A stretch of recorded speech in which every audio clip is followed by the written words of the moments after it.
the host with the most, who's going to kick us off. Hi, everyone. How are you doing today? We had a brief chat, and we decided we're going a little old school with this. So when we had first started this, as we mentioned several times, the Women Who Wine in Education, it was really about the five of us coming together and just catching up and talking about things we wanted to talk about. So this is going to be a little bit like one of our more original episodes.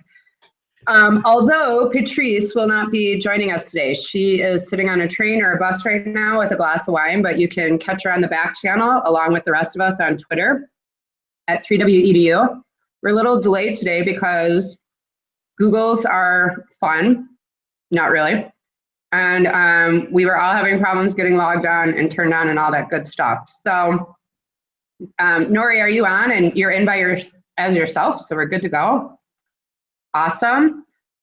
First, we'll go through introductions, who we are and what we're drinking. We're going to spend a little time just catching up with each other because we haven't been able to catch up with each other in a while. We're really excited about all meeting up in New Orleans together. And then we have a tasting flight of topics that we'll go through about just things that are happening lately that we all want to talk about. For me, some articles came up and different things that triggered things that I want to talk about. And I know some of the other women who wine in education have had some similar experiences. So we're just going to sort of have a good old-fashioned discussion about just things that are coming up that we want to talk with female colleagues about. So what are we drinking today? I'll just kick it off. I'm Tanya Justin. I'm from the University of Wisconsin-Milwaukee, where I head up the Data Research Center. As of right now, I am eating a cheese plate and drinking a mango LaCroix.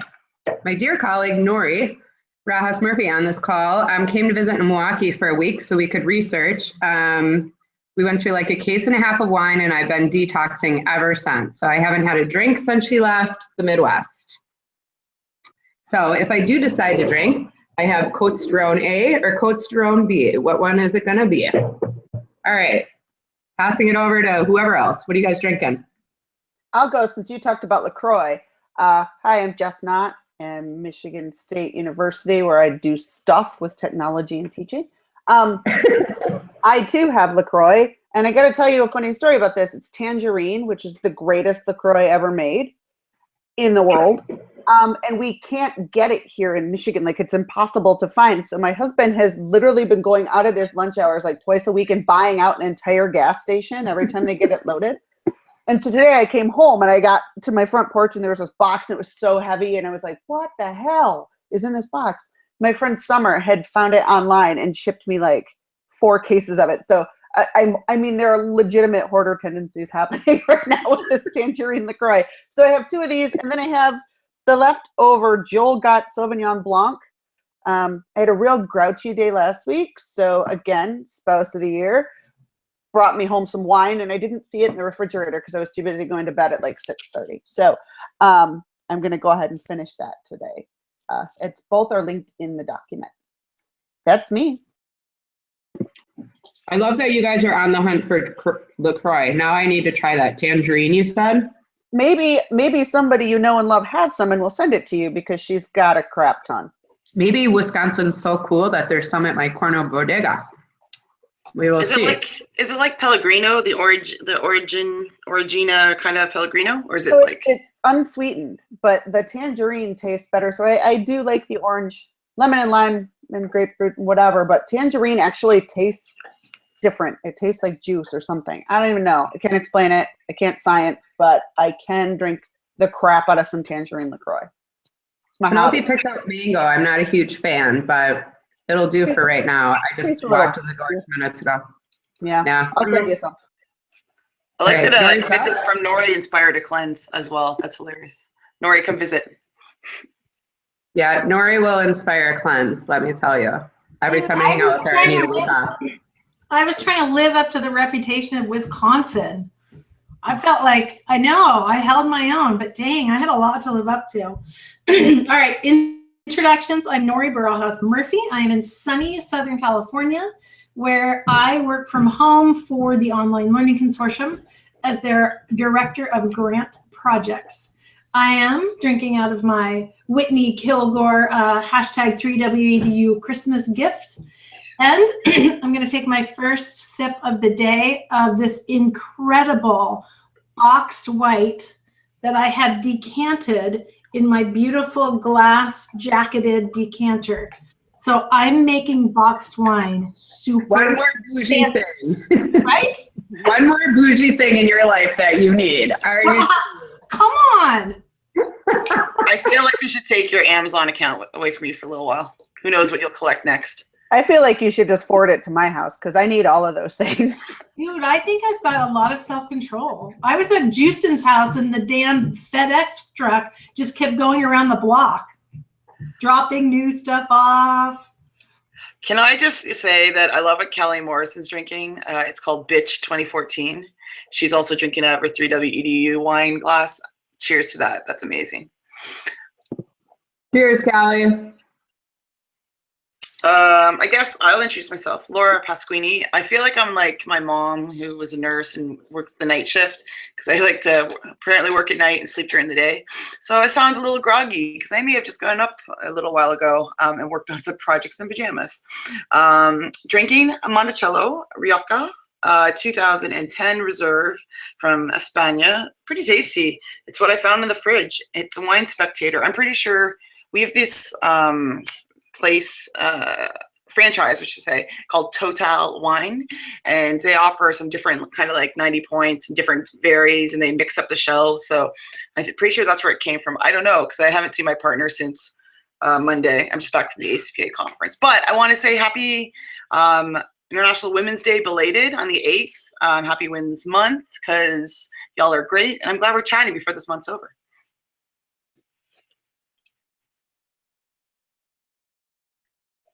All right, so let's see. Anyone else drinking anything on there? Nope. Kelly did recommend coconut LaCroix.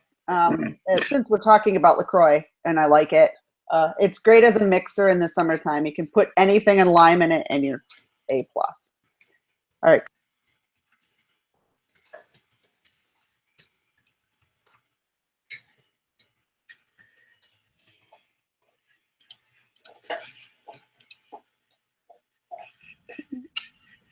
We got some dead air. Tanya, you're muted. Yeah, sorry, I had 50 windows open and I lost what window you guys were in when I went to the Google Doc for today, and I'm like, I'm never coming back. Somebody pick it up. I do want to say the reason we started drinking LaCroix is because it doesn't have any junk in it, you know? The other thing is like, it's great with vodka in the summer. So as Jess was saying, you know, a shot of vodka in your LaCroix over some ice, it's a great spritzer. Also with white wine and LaCroix, great wine spritzer if you're trying to take it easy. You know, and control your servings of alcohol. So, alrighty. So really quick, Laura, how was the conference? You're at you were at a conference, or you just? Yeah, I was at the. I've been at a couple of student affairs conferences this month, and the Open SUNY Summit. So I went to the NASPA in San Antonio. I went to Columbus, Ohio for the ACPA. They both are student affairs, student experiences conferences, which are different than some of the tech and maybe learning and education conferences we usually go to, but good because I kind of challenge them to think about themselves as designers in one, and then also how they're kind of thinking about making decisions around if they're thinking about technology or planning learning or being more strategic, because that's something that is brought in. They have a tech competency, but they don't know how to maybe apply it and put it into practice. So those were some of the sessions that I either went to or facilitated or had conversations around, I think. Yeah, what was your like biggest takeaway or thing that was most surprising or exciting? Yeah, we did. So both of them, they're very social justice educator informed, which is really good. And we did this thing called contested issues. So like a podcast like ours, higheredlive.com. They have one that does student affairs, marketing live, things like that. They have a regular podcast, but they hosted this thing called contested issues. And the last contested issues was because it's debates. Oh, sorry to cut you off. What are contested issues? Can you explain a little? Yeah. Absolutely. There's a book called Contested Issues in Student Affairs that Marsha Baxter McGolda, Peter McGolda wrote. And so they borrowed the term contested issues to host short form debate styles on topics. So taking a stance. So should people in student affairs have a master's degree or not? Should we have the two associations that aren't try to merge again because they said no in 2011? Or my topic, which I debated, was should we be innovating, creating, or should we be maintaining and cultivating? And I actually went on the maintenance side. Oh, okay. Yeah, so we each took a different stance on something. And the last debate, which was quite interesting, and they're recorded, like these hangouts are on YouTube. But the last one talked about debating itself. Is that a patriarchal thing? Is it limited to voices?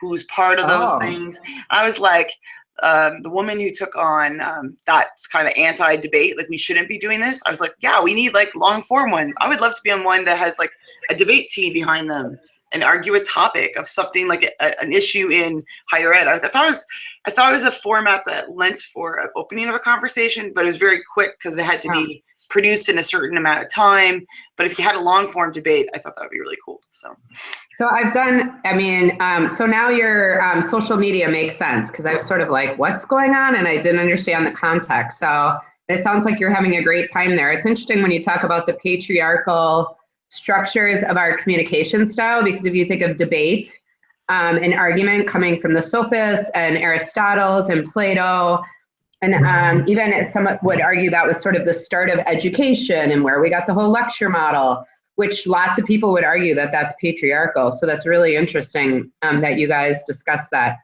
Really quick, Laura, Patrice is joining us virtually on the back channel, and she said that for some reason my face is frozen and that nobody else, when they're talking, their face is coming live. I think that's real great for our audience as I'm like shoveling crackers and different things. Let's see if Callie sees the same thing. Let's be researchers. Is this a one-time phenomenon, or do more people experience it? Because she is on a train. Oh, it could be, or it could be a phone limitation. I'm sure she's an Apple user. I'm just into watching you eat that cheese plate. This is like the ultimate living vicariously. I know, it's so good. It's just my big face eating cheese. You keep it up. You know what? Subscribe. Yeah.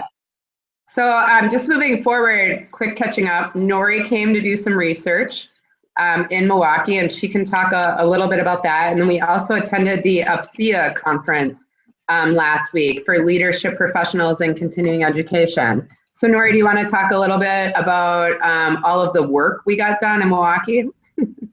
Yeah, it was like a new version of what was that? Oh, The Wizard of Oz, where they say we get up at 1 and start to work at 2, take an hour for lunch or something. I don't know. Somehow our day was we stay out in bars until they're closed. We sleep in until we wake up not parched anymore, and then we work for like 8 hours sitting at that table facing the same direction. So just insert me to the right of Tanya and just imagine 2 computers, and we just sit there not talking a lot, kind of like we're riding in a car together. And then sometimes we go into a hangout so that Tanya can share her screen, and we're still looking at our own screens while her shared screen is on my screen, and she's going through the SPSS results. Yep, I did crack us up a lot, or I was cracked up by us a lot. And yeah, Milwaukee is everything that Tanya says it is, including, what was that one bar, Tanya, where we did the cinnamon shots? Wicked Hop has 2 bars in it. And the day after St. Patrick's Day, we went, and I guess people watch basketball in March. Like there's some March thing about colleges. Wow. Right? And all these people cared, and we're in this bar with like a big screen TV, and the Wisconsin team is playing that day. So like there's a lot of heightened excitement around this March basketball thing. And then the 2 bars in the bar place started having this competition about who can drink more Jack Daniel's cinnamon shots. And both Tanya and I know that this is a really silly idea, and we're far too adult to do this. And I don't remember how many times the bartender made us, but it was really uncomfortable, and we were just being polite. Sure we were. Yeah. Sure we were. Yeah, we got a lot of work done. So it was a nice way to collaborate. I think too, we've talked a lot, and we all know this amongst each other, like helping each other out when we're writing, when we have research, when we have projects. And that's one of the great things about being able to connect with women. As many of you know, Nori is finishing her doctorate and has designed and conducted a data collection. And so it was really great for us to come together, and it's always good to have second eyes on your analysis and your interpretation of your findings. And we actually had one of our other colleagues, Rachel Casadas, was here, and so we could talk about each of the findings and decide how to interpret that. And so it just was really cool. And to anybody watching and so forth, and I know Callie's listening and she's dissertating, and we have others that are listening that are probably dissertating. If you know someone's dissertating, I mean, figure out, or offer to help in any way possible, because we all know it's a really crazy time.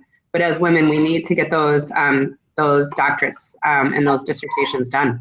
Well, and that was one of those things where in the middle of the throes of my lit review, feeling like it would never be done, Tanya just said, "Hey, can I help you?" I'm like, "No, you cannot." There's nothing you can do to help me read and synthesize all of this literature.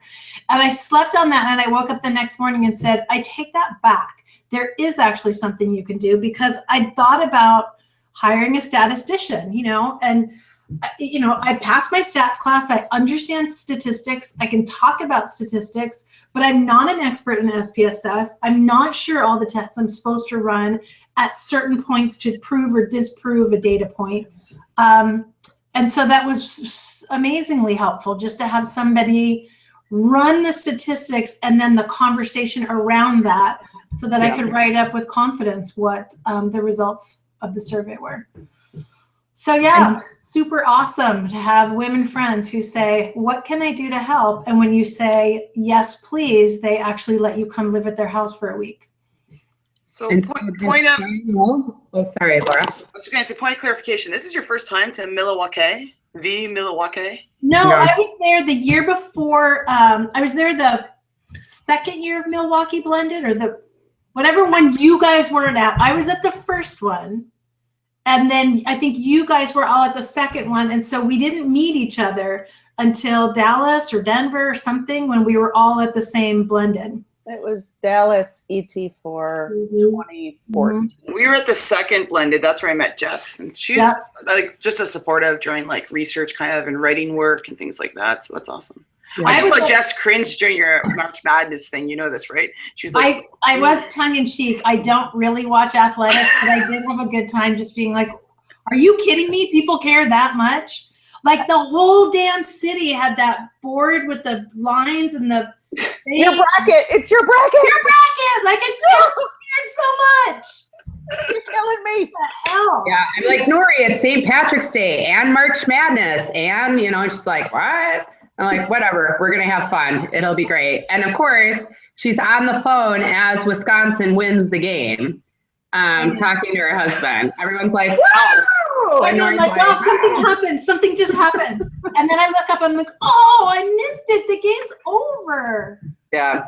So Nori will be Dr. Nori Barajas Murphy here very soon. Yep, fingers crossed. And hopefully, fingers crossed, she will be.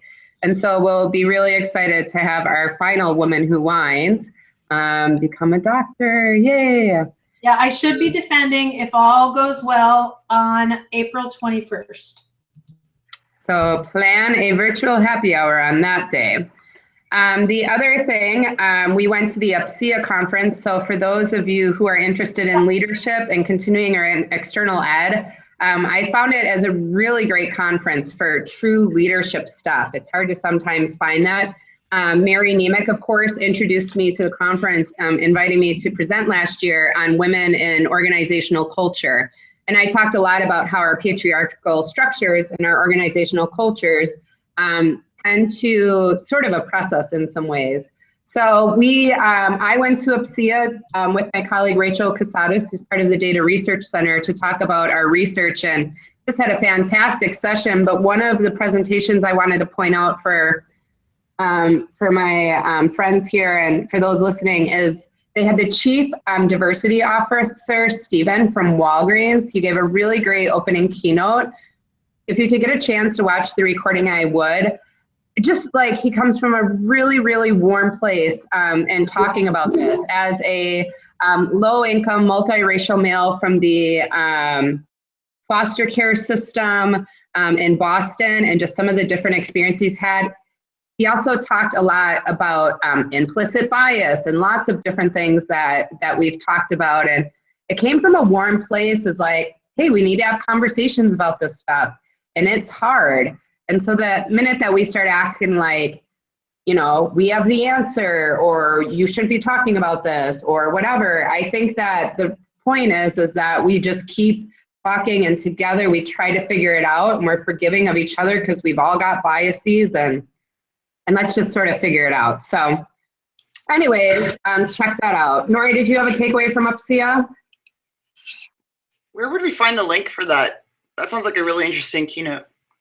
I would, I'm assuming that it would be on the UPSIA, UPCEA 102 was the hashtag. So Okay. hashtag UPCEA. I think they call it UPCEA, but I call it UPSIA. The people from MSU were calling it UPSIA. 102. Yeah, 102 was because it's the 100. I'll take a look at their Twitter handle and see if I can find it. Okay, cool. Tanya, can I tell you a funny story from UPSIA that you don't even know about?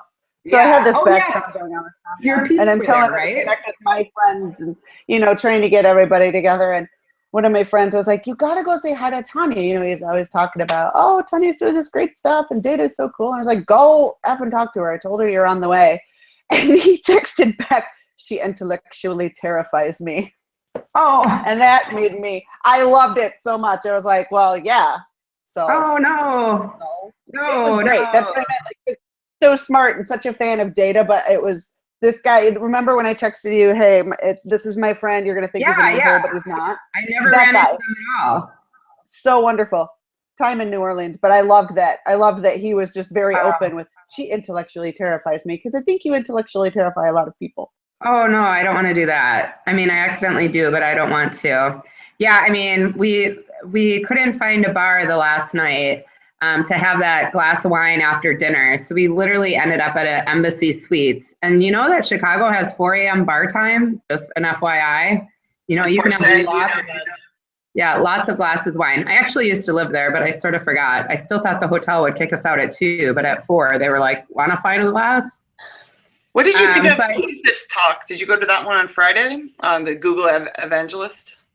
Yeah, he was at WCET as well. I really like him. Yeah, me too. For someone coming from a marginalized background, you know, underrepresented, it's awesome. So if anybody, Jamie from Google, he's a Google evangelist. He does a lot of work and helping underrepresented children in K-12 education sort of get a decent chance. And so check that out. Cool. Jess, so will I see your friends in New Orleans? I'm so glad you asked, Tanya. As a matter of fact, you will. Okay, I want to meet them. Super, super stoked about it. There's a huge MSU contingent. So we, you know, don't always spend a ton of money and whatever, and we don't have a ton, but, you know, we have a big group going to OLC Innovate. So I'm really excited. Almost my whole team is going to be there. What they're talking about is the Online Learning Consortium Innovation Conference happening in New Orleans next week, in case people are just tuning in. Because I have a couple of friends that are tuning in that might not know anything you're saying in your alphabet acronyms. Yeah. Okay, can I jump in a sec? Uh-huh. So Tanya had some good things to say about her take on UPSIA. For me, one of the biggest takeaways, first of all, that keynote was fantastic. And UPSIA really is focused on the adult learner. And OLC and UPSIA are right now in a collaboration with CAEL, C-A-E-L, and another President's Forum or something. We are part of a Lumen Learning grant that is looking at advocating more strongly on behalf of what the Bill and Melinda Gates Foundation would call the new majority learner. So the focus for UPSEA has traditionally been returning adult students and that population that used to be really separate. And we're finding from all of our work in online blended and even the spike of MOOCs is that there really is a whole different kind of learner that's out there. So whereas OLC used to really have its own niche in online, we're not really just an online professional membership organization. We're a lot about innovation and teaching all kinds of delivery methods. And UPSEA similarly has that same sort of melding. So it's great that my organization and UPSEA really are working together and collaborating. And to that end, I want to say my biggest takeaway was going to a policy session on the Higher Education Authorization Act and its potential to be reauthorized. Ken Solomon of, I think it's Thompson Group, a lobbyist from DC, was unbelievably clear, brief, and to the point on a history of, from 1986 until today, how the HEA Act was developed, who are the proponents on the Hill, what's the potential in this climate that HEA might be reauthorized, and really drilling down into why HEA matters. And I'll just shake it out here because it matters for this group. That Higher Ed Authorization Act did two things, and one of them determined the amount of Pell the Pell amount, which was, what is that, $5,000 is the Pell amount per year. The other thing is the tax for any organization that taxable write-off if they provide tuition for their employees. So not only are students who are Pell eligible affected by HEA, but that also that amount of money that an employers can write off on their taxes. Both of those things are within the window of $5,000, which in 1986 would have been an awesome amount of money to put towards your college education.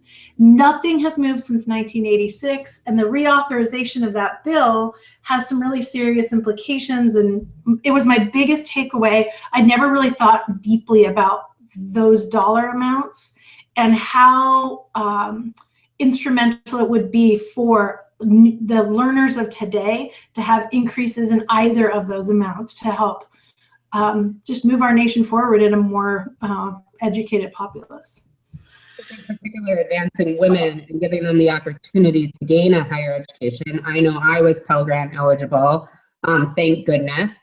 And I know lots of people listening in or watching probably were as well. And also to the fact of using that employee contribution in order to pursue undergrad, or in particular, I know for lots of folks, their graduate work. I didn't mean to skip over you, Nora. You sort of like went in and out there, so we didn't know where you went. So thanks for jumping back in. Yeah, no, over to Jess, because she's on the Online Learning Consortium Innovate 2017 conference planning team. And we're all heading to New Orleans next week, where you can come and talk at our 3WEDU session on Wednesday at 1. But Jess, can you tell us a little bit about the conference and a little bit about the 3WEDU session? Absolutely. So the conference is kind of iterating on last year's offering. We dug right into the feedback from attendees and put together some new things. So for example, we'll have engagement maps. I'm the engagement chair this year, and we'll have, so the people who walk into this thing where there are summits and talks and workshops and they have no idea what to do, we went through the program and created some maps for them that might help them get through it and understand it a little better, as well as conversation prompts. If you are there, and if you're like Tanya and your batteries run out of your phone all the time, and your laptop and your other phone and your 3 battery packs, we have the plug-in lounge, and we've designed that this year to be a reflection space. So I can't say that you're going to go there and have a quiet area, but we do have reflection prompts and places for you to blog and share your links and share your social media and share your thoughts, so that we can help you amplify that message, whatever you're thinking. Blogger bar. You have a blogger bar. We have blogger bars. That is the hip term. for the plug-in lounge. I'm we so not. table I've tent- never heard of this before. Oh, blogger bars. they've Yeah. got furniture that's kind of set so that it has that sort of comfortable two-person sitting at a counter, and some prompts that Jess has developed. I heard all about it in our meeting yesterday. I'm very excited. We could sit, for example, at a blogger bar and look at stats with Tanya, which I really hope to do because it's been way too long since I've seen numbers. But another couple of the things that are really exciting to me are the summit. So there's a community college summit this year, and that is intended to focus on issues and, challenges in the community college arena. We also have the HBCU Summit for Historically Black Colleges and Universities, talking about affordability and access. We have a bunch of great workshops. The program is obscenely good. Just like building those engagement maps was really hard. I was just head down in that data for days trying to make sure that what we put on there was the highest rated and, best opportunity. So yeah, the Solutions Design Summit is back. I'm really bummed that Patrice isn't here because she's running that. So There is a digital courseware convening that is open to, we should have called it a summit so that people cared at OLC, but at this point it is a courseware convening that's a collaboration between NMC and OLC, where NMC is funding actually almost 20 people to come join the convening, expenses paid to go through a whole day about strategically starting with the research and ending with a call to action about digital courseware. And there will be almost 55 people in attendance at that pre-conference workshop. And it's going to be super fantastic. I'm looking forward to that. That's why I'm coming. So thank you, NMC. Yeah. And actually, it looks really cool, like a cool schedule. You have Kristen Powers on it. You have the Bill and Melinda Gates. You have like everyone that's kind of worked on different projects. So. Right. It's this idea came out of Allison Doolin of EdSurge, and then I put it forward within the partners, and then NMC said, okay, we'll make this happen. So it was a real collaboration. Yeah. Just about that, for those of you who are listening who might not be familiar, again, Nori's from the Online Learning Consortium. This is the Online Learning Consortium Innovate Conference, which is one of several that they have. And this is in New Orleans. And we also talked about NMC, which is New Media Consortium, which is another member organization that's been around for a very long time. And people know them as the Horizon Report people. Like that's the ones who produce the Horizon Reports for K-12, higher ed, library, and in different countries. And our fine Eden Dahlstrom works there now. So. Yeah. And then there's Higher Ed Surge, which is a fairly new division of Ed Surge, which is more media and communications. So, and lots of other fun stuff as well. So anyways, just to give you guys a little bit of the landscape there. I wanted to, and back really quick, as Jess sitting here talking about engagement and phones. So Jess, I also was having a problem communicating and with you all because I dropped my phone and smashed it getting into the car on the way to Chicago. So I had like no phone. I bought a burner phone, which Verizon said I didn't have a SIM card for, and then refused to hook up. It was a huge mess. So I was barely tweeting and barely connected while I was at UPSIA. So anyways, sorry for those challenges. Although I'm realizing and having shakes and some sort of like a weird response. She kept looking at the burner phone and like, I know it just wants to come on and start working for me. Come on. I've also gotten to the point where I'm not sure if I ever need to be connected. So, all right, I want to move into our tasting flight today. I know we started a little bit late here, but pretty much we wanted to talk about a few things, and I can just give my perspective and other people can share in as well. One of the things I know is, and I'm in the Google Doc, if some of you want to jump in there as well who are joining us virtually, you're more than welcome. So there's a couple of things that came across. First of all, Nori and I attended South by Southwest EDU, which I'm on the advisory board. Nori was attending for activities that in which she was participating, including several presentations. We did that in the first week of March, and I wanted to talk a little bit about sort of the different sort of hierarchy based on gender. Was really interested, and it sort of seemed like some sexism. You know, I'm just a social scientist observing. I also wanted to talk about, and something that I know was my dear friend Charlotte Lane just shared with me on Twitter, like, hey, did you read this article? And it's about a male colleague who for a week signed his female colleague's name and started really having this lived experience about gender bias. And that was just super interesting article. Again, the links are in the doc for today. The other thing I thought was really interesting that came out was just recent articles about dress codes, not only in the workplace in Europe. We know the president was saying he wants his staff to dress like women, to dress like women. And then there were some more recent articles about dress codes in high school and in education for our children and those sorts of things. And more, and I've studied in this area in organizational communication and gender, is just, is dress code a way for people, men and women, to control women's bodies? And is it in a way objectifying and sexualizing women? Should we not be able to have some control over what we dress? So just some interesting things that came out this week that I was like, hey guys, I just want to talk about this stuff. And I know some of you had some other articles you shared. You want to jump in there? I read the whole social media thing that went back and forth between the two folks in entertainment. And I thought that was very interesting that they so quickly saw a difference when the male, and it was like signed all of his emails and the female, and then went on to do these negotiations in the entertainment industry. I would be very curious how that would replicate in other industries. And just, it was an interesting Twitter article. And then the woman who was involved wrote something on Medium. Her part of the story is also really interesting. But that one was a curiosity because I wonder if that could be replicated. It's interesting you say that, because I know some people will say, and I heard somebody say this before recently, a male colleague, that there's no gender bias in education.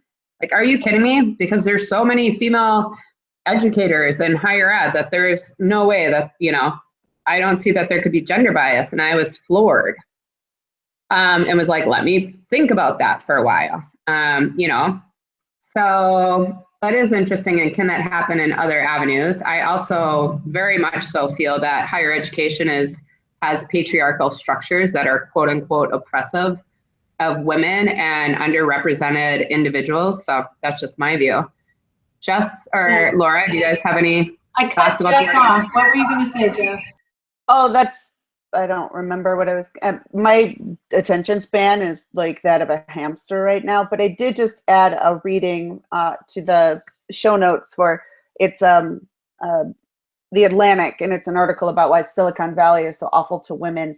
And I've been experiencing maybe not gendered difficulties recently, but in this new hub that we've developed on campus, just in some cases people are kind of like, oh, that's crazy, you guys are too polished and you don't really address issues. And then in other places it's like, well, it's exclusive because we don't know what the acronyms mean, or why should I have to teach with technology? So it's just been really interesting to experience this whole, like, developing working with a team and developing a department that never existed before and works completely differently. So some of the things that you guys have said over the past week and some of the readings that you shared have been really helpful to me this week. So the link I just shared with why is Silicon Valley so awful to women also ties into our roundtable facilitation next week about how we can support women who work in innovative spaces. I've been thinking about this in terms of a couple of the conferences we went to. So one of them is directed to early career professionals in higher ed, and they're required to go to this thing called the Placement Exchange, or they call it TPE. And that was at NASPA in San Antonio. And so that would have been a week's worth of staying somewhere in a hotel, eating out, maybe getting nice clothes to look the part for an interview, and then go and take care of themselves or not take care of themselves. both women and men. And then amongst that group, gender is not just opposite extremes. There's lots along the spectrum. And so what does that mean, or assumptions people make? There was a really good talk. I'll give a shout out to one of my colleagues who did a TED-like talk. Her name is Sonia Arjun. She talked about, in her essay speak, she talked about, stop telling me I have to dress classy, act classy, be this way, because we really forget about, besides your gender like fluidity, we think about SES and what people don't have for economics, or their how we put them in these class structures if they look a certain way, or assumptions, which we know is just basic because that's the first thing that people see, but those are assumptions that people make. And as I listened to a podcast that Katie Linder does, the Research in Action with Oregon State, she talked with Sarah Goldrick-Rab, who said she had to soften up her image, and she was told by people. She went on different media coverages. So she's been interviewed on The Daily Show with Trevor Noah. So she's gone on different cable and other news outlets. And her look in presenting, she's never really cared because she's a solid researcher with a really great book that we'll share out back based on her research in the last 6 years. But she said, I've had to think about my hair.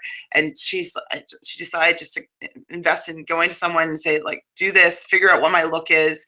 She's willing to spend $100 on a makeup person to come do it. She's like, it's not my thing. I'm from Wisconsin. I just look like this.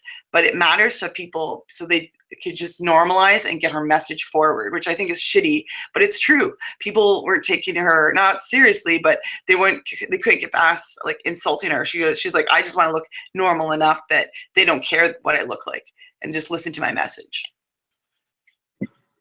I think that's really true. We just ran into and met with Katie Linder as well at UPSIA last week. And so she had brought up that podcast, Laura, and I thought that was really interesting. Nori and I have talked a lot about how people perceive you and how that immediately impacts the interaction. So I feel like when they see you, they automatically see your gender. They pick up certain things. And I mean, I know this. I'm a communications scholar. I get all the nonverbals and how that automatically is communicating something, which I think is so many years. I wore what people wanted me to wear. But at some point, like, you just got to be over it, you know, that people need to learn to move beyond that and learn to take time to interact with somebody and then, you know, make the judgment call rather than right off the bat based off of, is your name indicate you're a woman? Does your physical appearance indicate you're a woman? And then what kind of woman are you? Are you serious? Are you maybe not serious, just based on how you're dressed? And it really has very little to do with our intellectual capacity or our experiences as a professional. The interesting thing, and we don't have time to talk about it today, and maybe it's a future one, that Katie was sharing with Sarah's interview was about the toll that being a successful woman takes on your personal life. As well as the difficult challenges of being a mother. Katie and I talked very briefly about that, but as you all know, my daughter comes to some conferences with me because I really don't have a choice based on my life. My daughter will be in attendance with me next week. I know Nori's daughter will be in attendance with her as well. And so it's something for a future topic, but I thought that was really interesting. So folks should check out that podcast. And so, yeah, really interesting. Any other thoughts or reflections about those sorts of gender biases in communication or in perception of appearances, or any stories that you all want to share? If you haven't yet, everybody in the world needs to read 2 books. And the first one is Shrill by Lindy West. And the second one is called Meaty. It's by Samantha Irby. Different perspectives, different writing styles, both just bitingly hilarious. But once you kind of recover your organs that you've laughed out, it's tough to really pick up on the message of what's happening. So Lindy West talks about being a woman in comedy and just the horrible things that have happened to her. She talks about taking on internet trolls. Samantha Irby talks about growing up poor in Chicago, growing up in a suburb, you know, to parents who both died early and, you know, were below the poverty line significantly, and what that meant to her and what her appearances meant to her. they're two phenomenal books. I will put them on Twitter and in the document as well. But you know, they're lighthearted on the surface, but once you get beneath it, we've got a lot of work to do. Whoops, that was my fault. Awesome. Thanks, Jess. Yeah, let's get those books in the document. I think it's interesting because I think it's great that we could sit in this venue and even share these stories. You know, I think 10 years ago, and maybe I just was, you know, not connected enough with the right women or what it was. But I just felt like these weren't things we talked about as women. You know, it just was sort of like, hush up, be happy you got a great job, wear the darn suit. You know, don't make a spectacle of yourself, and do really hard work super, super, super hard, because we just knew we were going to have to work harder than the men, and we just did it, you know? So I think it's just nice that we can have these conversations and we can acknowledge that, hey, there might be some gender bias. And guess what? I'm gender biased. We all are. We grew up in this society. We all have a level of bias against women. We all consume media, you know, we all have interactions, whether we're aware of it or not. And I think that's sort of what Nori, and I don't know if you want to agree with this, that Stephen, the keynote at UPSIA was sort of getting to. Yes. We're all biased against people for certain reasons, whether it's socioeconomic. I mean, I'm biased against, you know, socioeconomic class. And, you know, hey, we all have our biases. And we could sort of figure those out. You know, Nori was having a great conversation with one of my friends who's a principal, he's an educator, about unpacking your biases, and Nori feeling like, okay, let's do more unpacking. And Ray's African-American was like, you're doing a really great job. Like, you've pretty much outlined what you think your biases are, and you're actually taking steps. I think if we're gonna sit in glass houses and pretend that we don't have biases against women, even though we're women, I think that we need to check ourselves. Thoughts? Yeah. Instead of rising above it and saying, you know, the best way to be is to be an unbiased person, is probably not the solution. The best way to be is to constantly be checking in with the people you're in the room with, to make sure that you are aware of your biases and checking in with yourself, and that's the only time that you can really do anything different. Not one sort of holistic kumbaya where I got this. I love all the people. Yeah. In the Art of Brutal Honesty, I'm going to recommend, if you haven't read or listened to her book, Caitlin Moran, she's a journalist. She was a music journalist in the UK. I tweeted an article, The 12 Things About Being a Woman That They Don't Tell You, because I don't think we can be the superheroes we once thought we are. So I don't think we could do it really well, like having a family, doing a career, maybe having a business, doing some things on the side, being a great friend. And Sarah's interview with Katie Linder reminded me that you're right. She had two of these priorities and one of them had to let go. And she underwent a divorce during her putting out an amazing book. But those are the things you make, and we don't talk about those things. So Caitlin Moran is pretty blunt and funny and crass, and she does some good talks on how to be a woman. But her 12 things about being a woman that won't talk to you, she called Women-Splain Feminism to readers of Esquire. But she said, let's talk about what we don't really talk about, which, you know, like mumbling to the man, abortion, and other things we aren't really bringing up. So. Good point. Just so you guys know, we started a little bit late, so we'll go about 5 minutes over today, or maybe longer, whatever we feel like, because we're just here to chat with each other. But yeah, that's super interesting. And honestly, I grew up thinking I could do it all. I first grew up thinking I'm never getting married and having kids, because then my career will will fall off. I definitely remember Working Girl. That was a really inspirational movie. My mom was a secretary. So I definitely grew up understanding the hierarchy. And but then that damn Angelique commercial where I can fry it up in a pan and make the money and look sexy doing it. I mean, at the end of the day, that didn't all work out for me either. And so being realistic about it, I think it's also interesting that women are doing everything that we did 50 years ago. And then on top of it, we're working and having stellar careers, but yet still not relinquishing some of the other like female duties. around the house, which is something I've just, with my own experience, been sort of exploring. So really interesting stuff.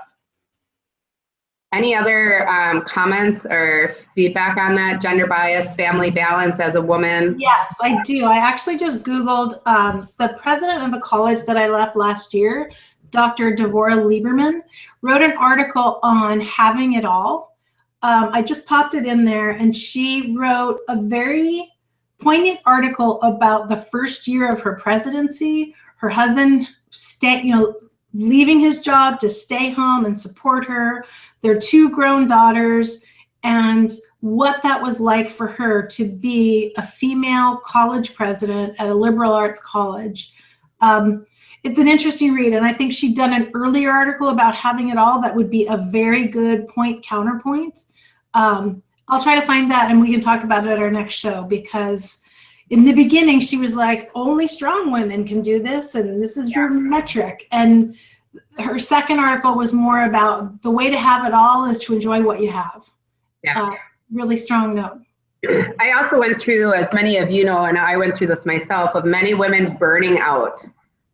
Like you can only have it all for so long.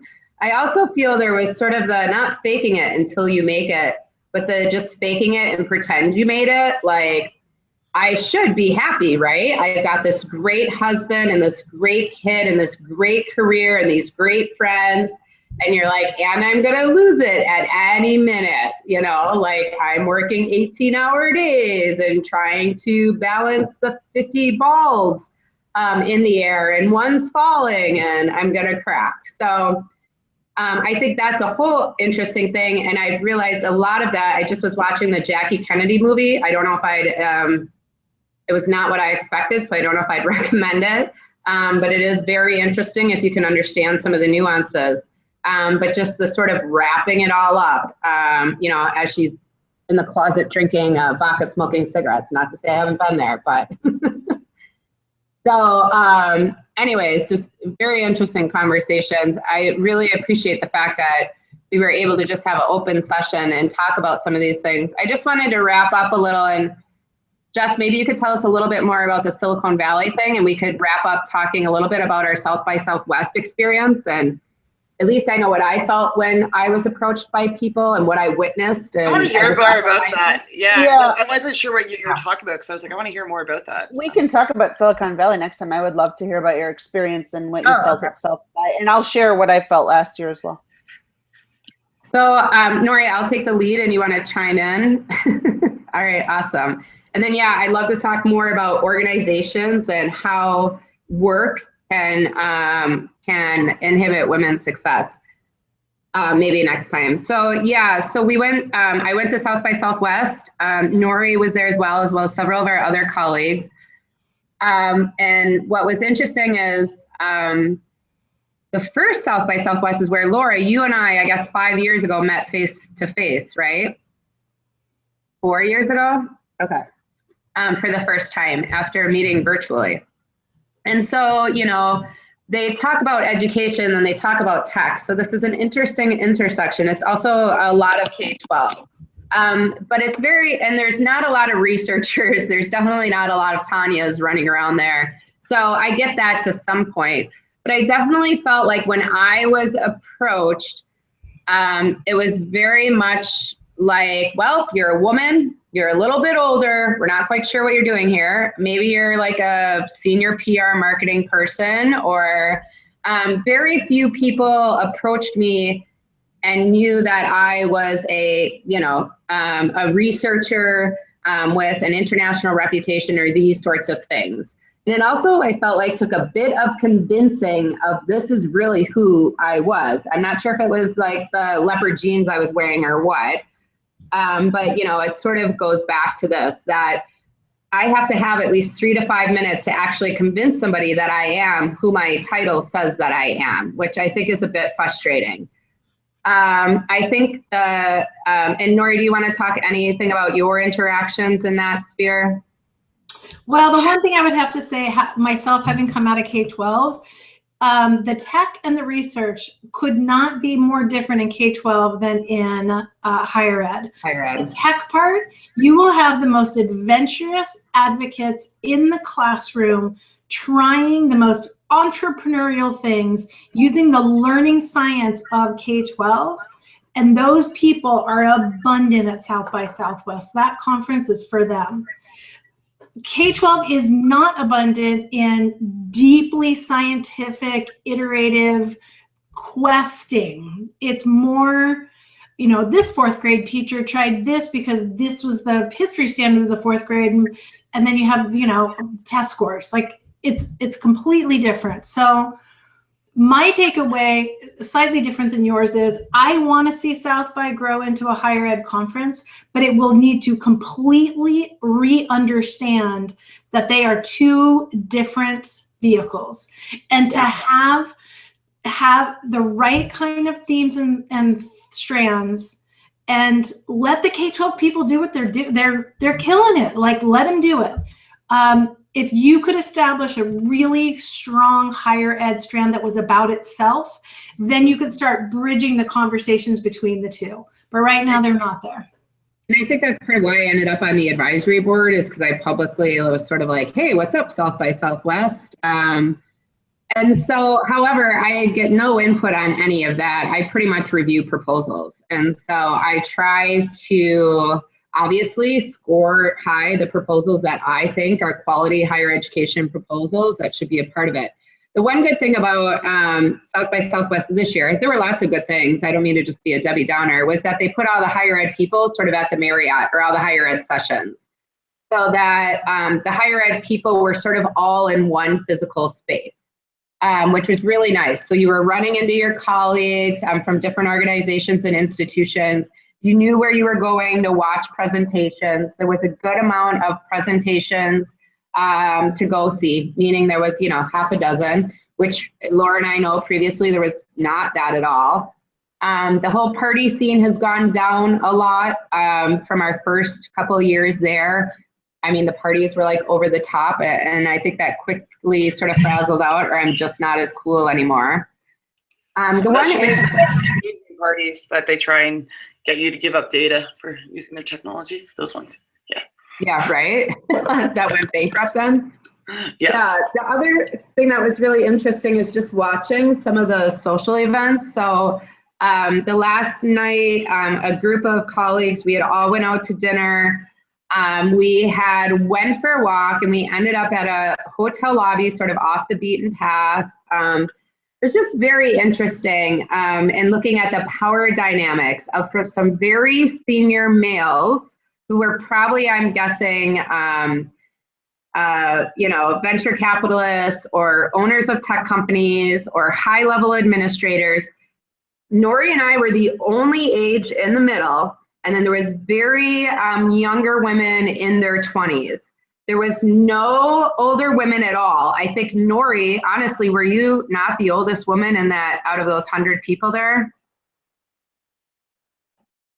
Maybe, like some of the more senior. The second oldest, I'm sure. And so it's just interesting to watch these conversations, to watch the nonverbals, to watch the power dynamics, and think about when we're talking about empowering women and the messages that we're giving to women.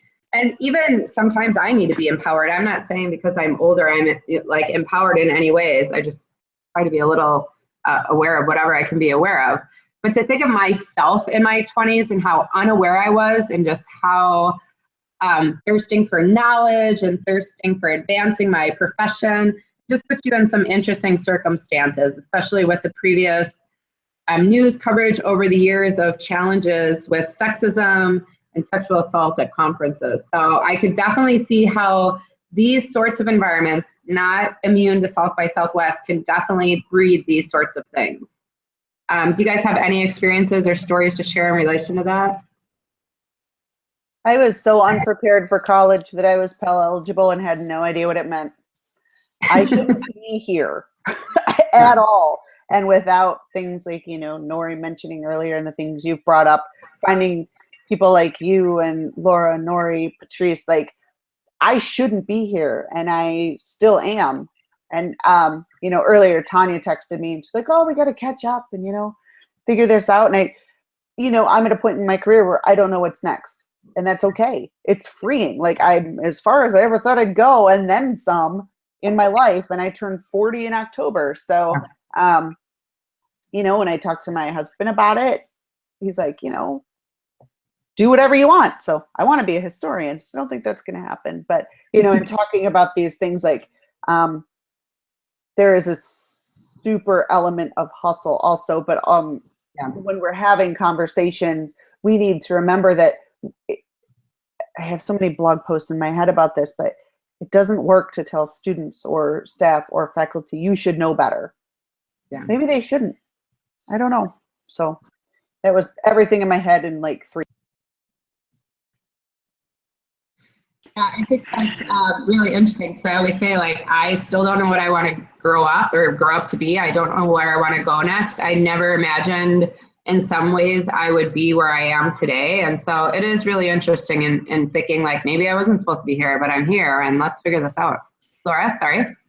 I don't have anything. No, I'm just listening to the conversation. I've been thinking about just other voices within, I think, our gender that probably have different experiences, and everyone has a story. And so I think I've been thinking about that a little bit more. And some colleagues I've been talking to, but no, I think we've covered a lot of that. I do have a sign for you that I took at Tombstone, Arizona that said, "Don't grow up, it's a lie." So I'll tweet that out for you. I've given that advice to lots of younger women. Like, don't run to get out of college and get your first job. Don't run to get out of your 20s, because at some point you're just going to realize growing up was a big, like, sham. It's true. Can I throw out like a weird other side of that, a bookend? Yeah. This would be my rant. The thing that pisses me off the most about being in my 50s is, and I've talked about having financial security and how I kind of started paying attention late. For me right now, I know that if I can continue working for the next 10 years, I'm going to be fine. And it makes me give so much less attention. I don't give a shit if I don't fit the female profile anymore the way I had to in my 30s to move my career forward. And it's infuriating to think that somewhere in there right now, I have the mobility to say, take me as I am. I have many other options, and I have an exit strategy so that if you simply don't like the way I dress, or you don't like the way I talk, or you don't like the friends I keep, you're clearly not my only option, and I can move on. I think I've come into that in my 40s as well. And I think it's not just age. I just think it was some critical incidents in my life that led to that. But I still have it as a thought, but this is who I am. I'm most happy and authentic, and with my colleagues being here, having these conversations, being my authentic self. And I think part of our society has evolved to embrace more authenticity, and I couldn't be happier that it's happening at this time in my life. So any other boasts, roasts, or toasts out of my friends here today? I toast all of you for being my contingency plan. And what I mean by that is making sure I know I have one. If I ever, I know if all you of ever need to write a lit review, I'm your girl for that second doctoral. I got that. Lit reviews. Whew, I love lit reviews. I live for those. Like, I literally got excited this week because I got a new biography about the Roosevelts. I totally know how to write a lit review. But yeah, I want to just sort of toast you guys for making sure that I always remember I have that plan and that I could do anything and I could go anywhere. All right, well, I'm going to go ahead and we'll wrap it up for today. So again, catch us on the back channel every day at 3WEDU on Twitter. Please share out any resources that you have, and come see us next week in New Orleans. Again, we're Wednesday at 1 o'clock, right, Jess? Yep, so we'll be meeting face-to-face, and we're having some small group discussions. I really like these face-to-face discussions we have at conferences. They're really awesome. So come on down and see us in New Orleans, and we'll check in with you next month. Cheers. Bye, everyone. Cheers.